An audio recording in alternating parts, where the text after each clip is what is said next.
Welcome to the Message podcast of Catalyst Baptist Church, a vibrant church with 2 campuses located west of Melbourne, Australia. Dedicated to creating a welcoming and safe space for everyone to explore and grow their faith in God, our vision is to see hope multiplied within our community and around the world. We hope this podcast serves as a source of encouragement and spiritual growth for you. Thanks for listening, and we look forward to journeying with you in faith. Well, my name's Stan. I'm actually, I have the privilege of leading you through now a few minutes looking at the ultimate makeover. Last week, we began this series. This is number 2. If you missed the first one, you can go back and download the app, look at it in the app. Also, if you've got the app on your phone, it's the only thing you're allowed to do right now on your phone is you can actually look at notes, and you can actually look ahead at what I'm about to say, and you can be ahead of me, and you can even finish my sentences for me. Actually, please don't do that. But anyway, download the app, go to the website, share this content with other people, with your friends who need so desperately that ultimate makeover, and they'll be glad you did. Last week, we discovered that the ultimate makeover begins with surrender. The Apostle Paul teaching us in Romans 12 says we need to give God my body, that's what I do, give God my mind, that's what I think, and give God my will, that's the things that I choose. And he says we need to do that as a response to God's grace, to God's mercy, not as a requirement, not as a list of do's and don'ts and things that we have to keep. He's actually spent the first 11 chapters of Romans saying that's not what it's all about. So in response to God's mercy, God's grace, we give him these things. And we talked about that ultimate makeover, the transformation that's happening inside of us. There's 2 universal truths about renovations or transformations. They always cost more than you expect, and it takes longer than you anticipate. And people have been commiserating with me all week and sending me condolences about the renovations that are happening in my daughter and son-in-law's place, so thanks for that. But know that that's true in your life and in my life. But here's the question. How do you know the makeover is actually happening? How can you tell? You know, if you've watched The Block, you know they never reveal the whole house at the same time. They go room by room. And sometimes when you see the middle of the project, it actually looks worse than it did at the beginning. Sometimes things get harder before they get better. And then in the end, though, you're able to start noticing some change. You notice what's going on. And, you know, that's kind of a picture of the Christian life. Last week we learned that God starts changing us, or the makeover from the inside out. And then we saw that he's renovating us from the inside. But this week we're going to be seeing that that people should actually start noticing. There should actually be something about you where people see that and they say, something's going on in that person's life. I can see a difference. They should start to see the ultimate makeover, not because we're becoming more religious, not because we know more Bible, maybe that might be part of it, but actually because they notice that we treat them differently, that it actually is affecting our relationships. Think about it. It is easy for us to think that we're growing spiritually. It's easy to sing loud and lift your hands. Well, for some of us, it's not so easy to lift our hands. You're still stuck in that space. But it's easy to know more Bible. It's easy to read another Christian book or podcast or watch more YouTube videos about certain topics about Christianity. And those things are all okay. Those things are good, but they don't prove that we're actually following Jesus any closer. Here's what I mean by that. You can fool yourself even about your own spirituality. But you know who you can't fool? It's the people closest to you. If you're married, it's your spouse. If you got kids, your kids can see it. Your workmates can see it. Your schoolmates can see it. Those closest to you usually know whether that makeover is actually happening. One time I heard John Piper speak. John Piper is an American pastor and theologian, written lots of books and everything. He's forgotten more than I'll ever know because he's so smart. But he once said that his wife Noel, actually questions at times the reality of his faith. Not because she doesn't love him, but because she knows him. His congregation sees the preacher, but she sees the person. She sees the pride. She sees selfishness. She sees the impatience. And that's confronting because the people closest to us actually are the first ones to notice whether the renovation is real or not. And that's exactly where Paul takes us today. Because the ultimate makeover always shows up in our relationships. That's where there's evidence that something is happening. I don't know about you, but one thing I've noticed, some of the hardest people to get along with in life are Christians. You ever notice that? Any non-Christian? No. Sometimes Christians are the hardest people to get along with. And if we're honest, we've all been that person. We've all met that person, but we've all been that person from time to time. We know, or they know, all the Bible verses. They win all the theological arguments and debates. They can even explain the book of Revelation to you. But nobody actually likes to be around them, right? Do you know what I'm talking about?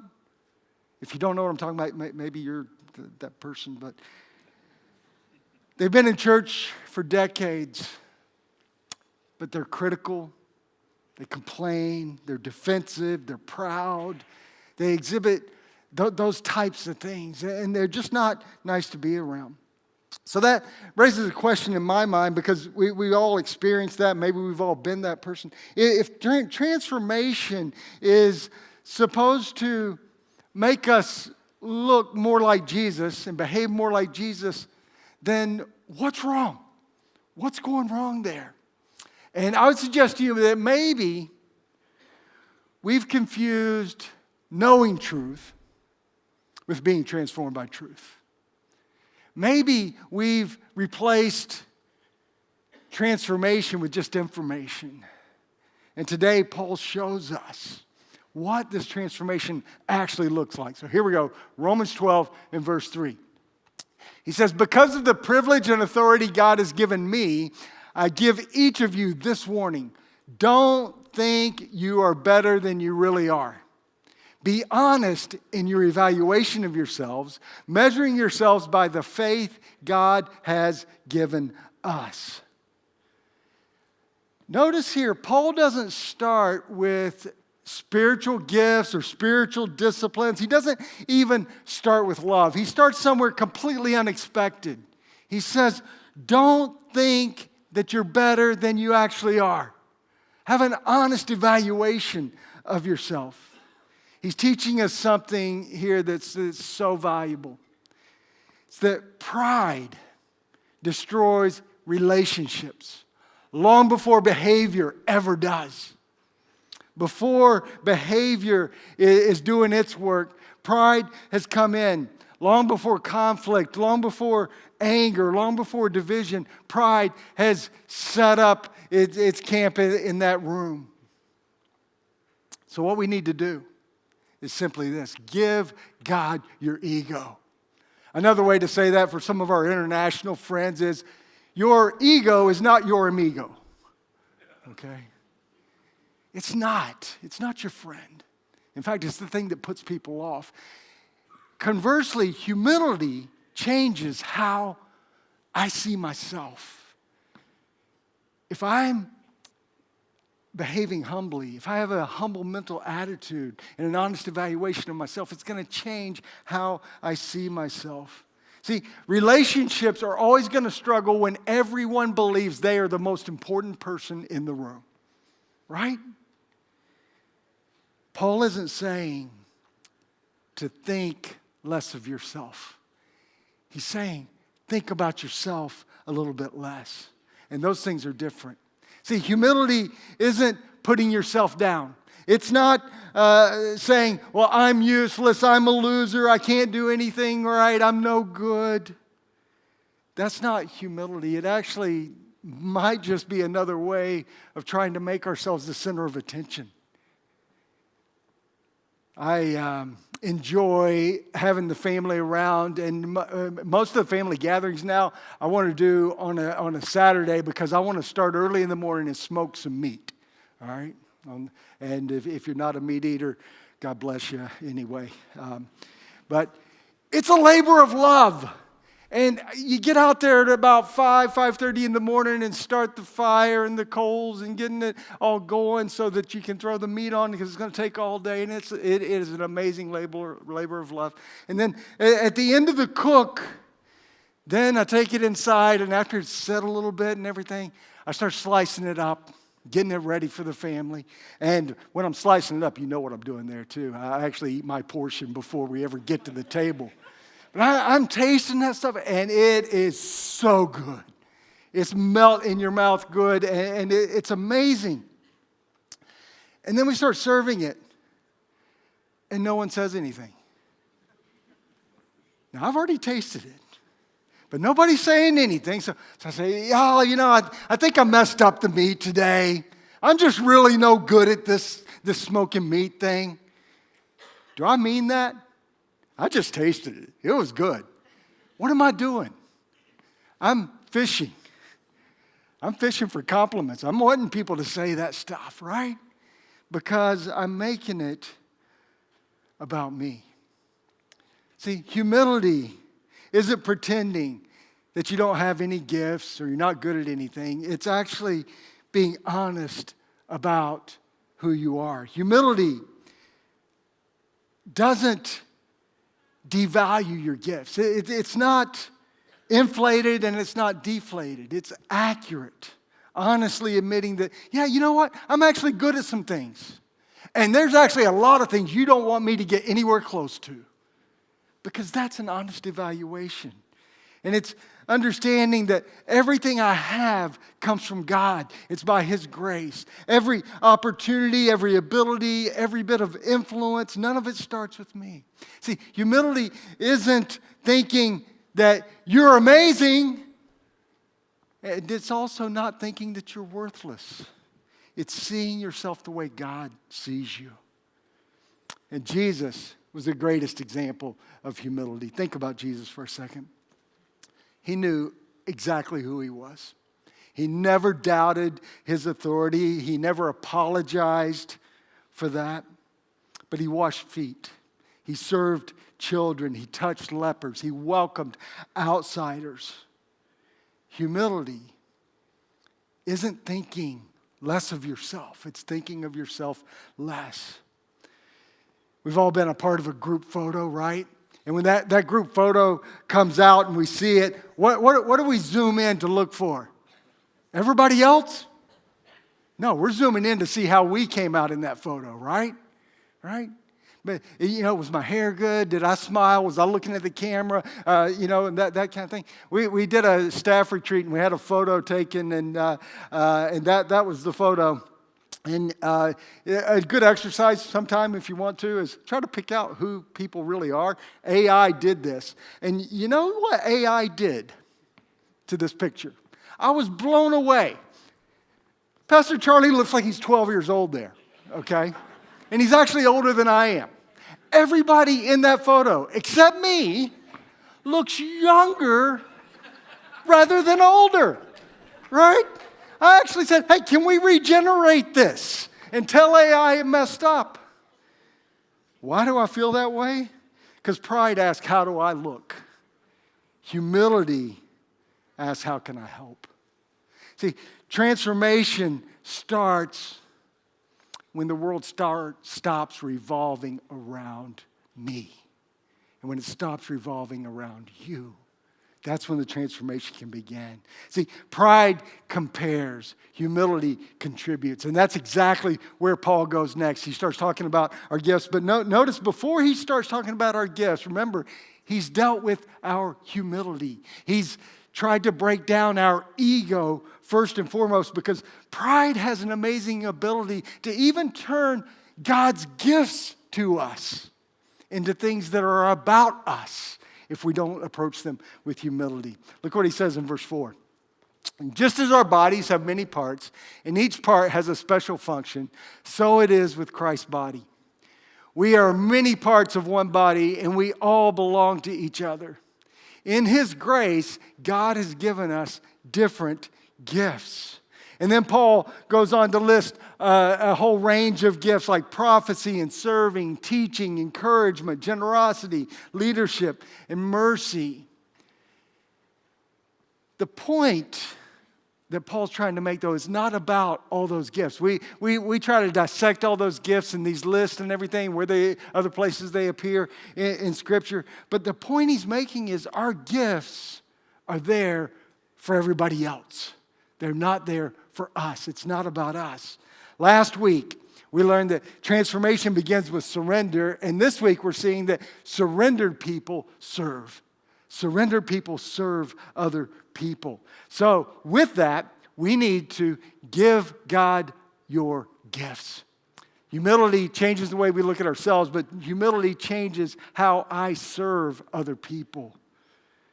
See, we usually focus on the gifts as the emphasis, but Paul, he's still talking about humility, because humility, or people stop asking when they're humble, they stop asking, what do I get? And they start asking, how can I help?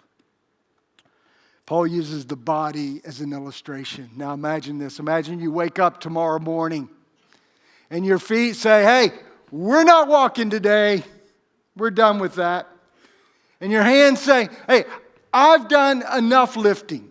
Not going to do that today. And the eyes say, I'm tired. Let the ears do the seeing. And the ears say, yeah, I'm on to it. That's just ridiculous, isn't it?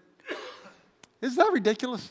That's what Paul's saying here. He's saying it's the same thing as this. He says it's ridiculous because every part has a different function and every part matters. Every part matters. It has a different role. Different does not mean worse or better. Different means essential. Paul's list here is not an exhaustive list. I actually don't believe we have an exhaustive list of spiritual gifts in Scripture. And Paul's not saying, because he says if you teach, this is how you teach. He's not saying only teachers teach. He's not saying only generous people give. He's not saying only merciful people show mercy. We all do all of those things. Some people are just gifted in those things better than others. He's saying God has wired us each differently so that collectively we can all accomplish so much more together than any of us could individually. The gifts are different. The calling is the same. Use them to serve other people. So we need to stop comparing the gifts and start using the gifts. You know, God didn't give you your gift to impress other people or to impress the church. He gave you your gifts to serve other people, to serve the church. Consumers ask, what's in it for me? Disciples ask, how can I help? There's a difference. See, your gift isn't about you.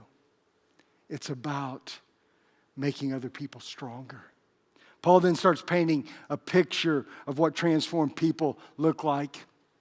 In Romans 12, 9-13, some excerpts here, he says, don't just pretend to love others, honor each other.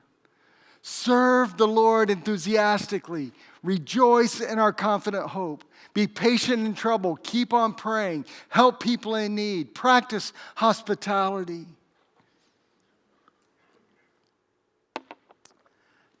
It's a practical list. It's actually a beautiful list. And it's the kind of church that we all want to be a part of, where those things are happening. But then Paul's about to shift the picture. Because it's one thing to love people who love you and treat you well.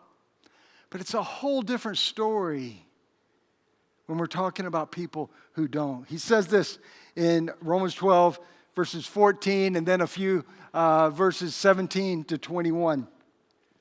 He says, bless those who persecute you. Don't curse them. Pray that God will bless them. Live in harmony with each other. Don't be too proud to enjoy the company of ordinary people. And don't think you know it all. Never pay back evil with more evil. Do all you can to live in peace with everyone. Dear friends, never take revenge. Leave that to the righteous anger of God. Then if your enemies are hungry, feed them. If they are thirsty, give them something to drink. Hang on, listen to this. In doing this, you will heap burning coals of shame on their heads. Don't let evil conquer you, but conquer evil by doing good. Paul doesn't say, just don't retaliate. He calls us to something greater. He calls us to not curse, but to bless, to not get even, but to live at peace. Not to seek revenge, but to serve those people. Not to let evil win, but to overcome evil with good. Friends, he's not talking about natural things here. He's talking about supernatural things. We don't do those things in our own strength, in our own power. We have to do this. We have to give God our rights. And that humility changes how I respond to difficult people when I give up my rights. He's not just telling us to be nice. He's telling us what surrendered people look like. Anybody been driving locally around Wyndham lately? How about between here and Wyndham Vale? Oh, man. I pray for you people. I'm one of you people. What do you do when you're driving along and somebody pulls out in front of you? Say, bless them. They must have needed to get out there because it's more urgent for them to get where they're going than me. That's not what you do. You go, hey! And maybe a little toot on the horn, or maybe on the horn. I tell Deanna, I said, that was just a little toot. And she's like, oh, I'm not so sure about that.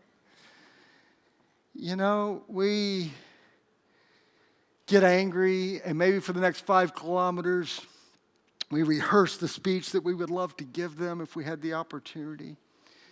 And we do that because we believe we have a right to be treated better than that.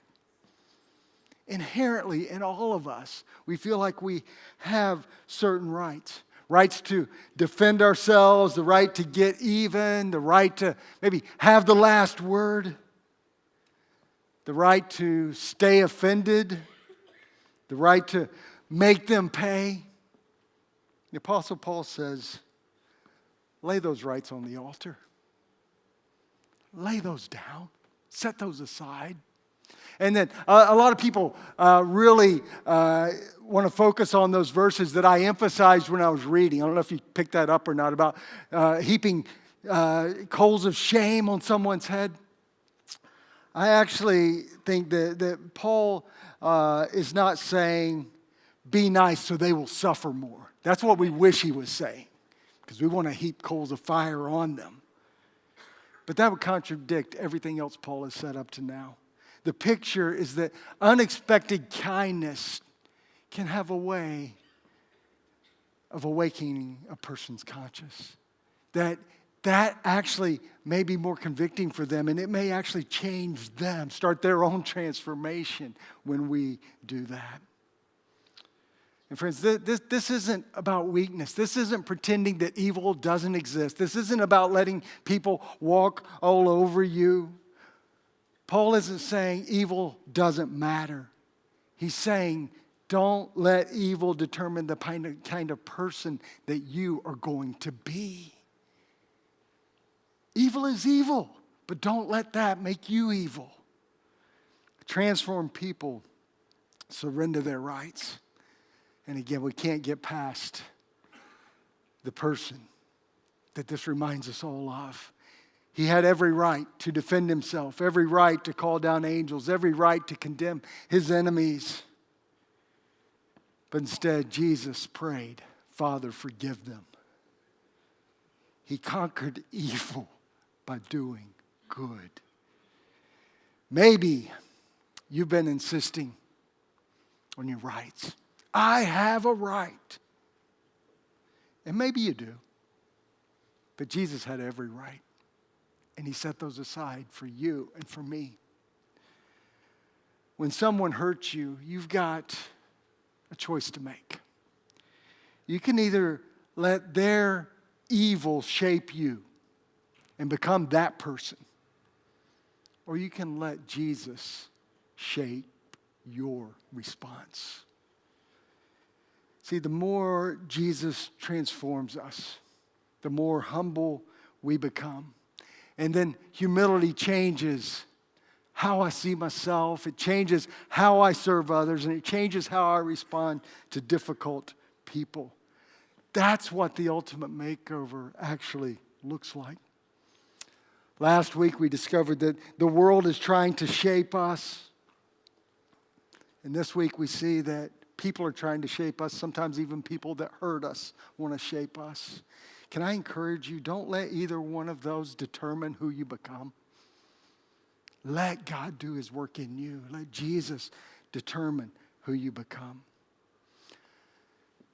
So we're only 2 weeks in, but how is the renovation going? Not how much Bible do you know. Not how many church services have you attended. Not how many verses have you memorized. But how are your relationships? How's your relationship with your siblings, if you have them? How's your relationship with your parents, with your children, with your spouse, with that difficult person, with that person that just annoys you when they're in the room, with those difficult people? Maybe God's renovation isn't starting where you thought. Maybe today he's putting his finger on your relationships, because that, my friends, is where the ultimate makeover shows up. What's he asking you to surrender today? Is it your ego? Is it your gifts? Is it your rights?